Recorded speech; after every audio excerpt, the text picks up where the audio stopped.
Southern America was a slave state during this time. At night, a white wife dons a dress she hasn't worn in a long time. This is what she's doing to hide herself when she leaves the house. While her white husband sleeps on the bed, she sneaks up on him and takes some cash from his wallet. She makes sure her kids are sound asleep and that there isn't a helper nearby who could see her leave. But where does she want to go? Well, her friends told her about the Southern brothels, which are run by white women and have black male slaves to please the people who go there. How did that all work, though?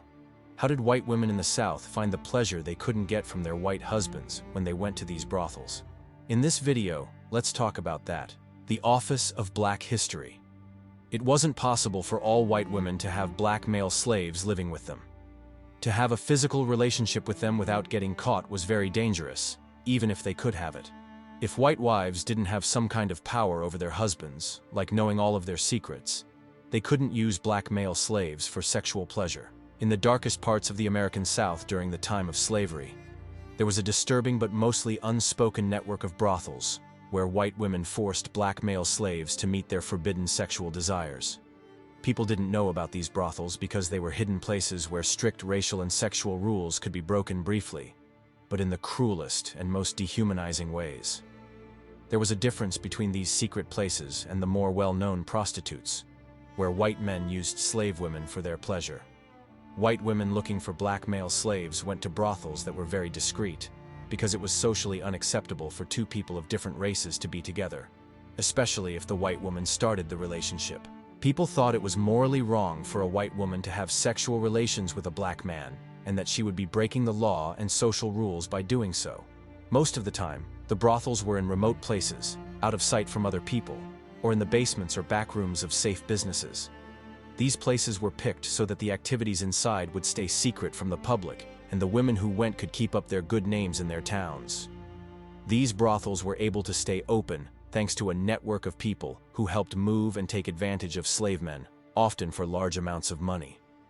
Women from higher social classes, mostly white women, went to these secret places to control black male slaves and satisfy their sexual urges away from the prying eyes of society. When they were alone, these women took full control over the black male slaves, doing things that not only fulfilled their sex needs but also reinforced the deeply rooted racial hierarchies of the time. When white women went into these brothels, they crossed into a place where they could temporarily escape the standards of society. In these secret rooms, these women lived out their fantasies with black male slaves who couldn't stop them. There was more going on in these houses than just sex in the rooms. These locations showcased power, race, and control in intimate and distressing ways. Please help us make more videos for you by subscribing to our channel and liking the video. This neighborhood needs your help to become stronger.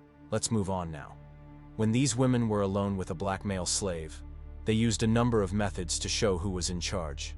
People often made black male slaves do things that showed how powerful they were and how weak the men were. This could involve a range of actions, such as forcing the men to kneel, subjecting them to verbal and sexual humiliation, or engaging in sexual acts that subvert traditional social roles. Rebelling would result in harsh punishments or death, so slave men obeyed despite their fears. These women did what they did not only to get sexual pleasure, but also because it was exciting to have full power over another person.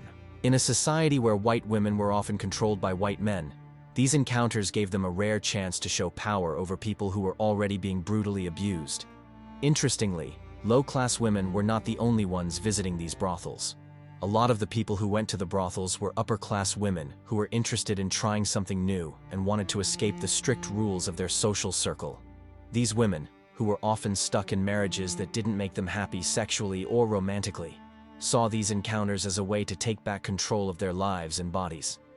Going to a brothel and picking out a black man slave to have sex with was a way for these upper-class women to rebel against the social rules that controlled their lives. They did it to get away from being a good wife for a while and play a part where they were in charge. There were no rules for these women to follow in the brothels. For them, it was simple to follow their wants and do things that would have been unacceptable in public.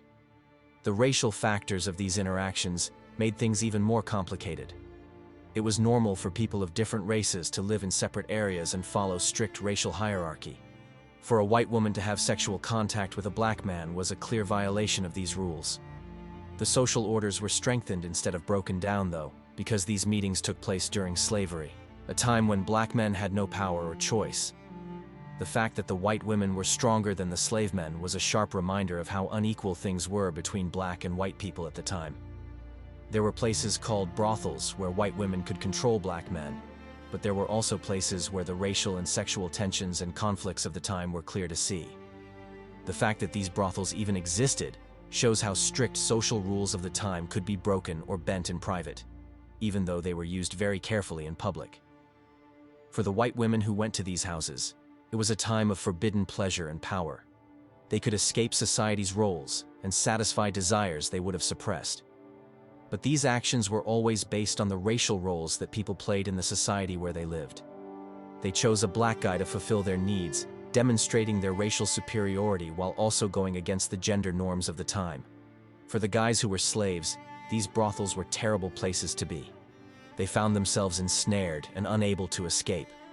They endured physical and mental humiliation as a result of their forced actions. Men like these were often chosen for this job because they were strong, young, and thought to be sexually attractive. Once selected, they repeatedly endured sexual exploitation without any means of resistance.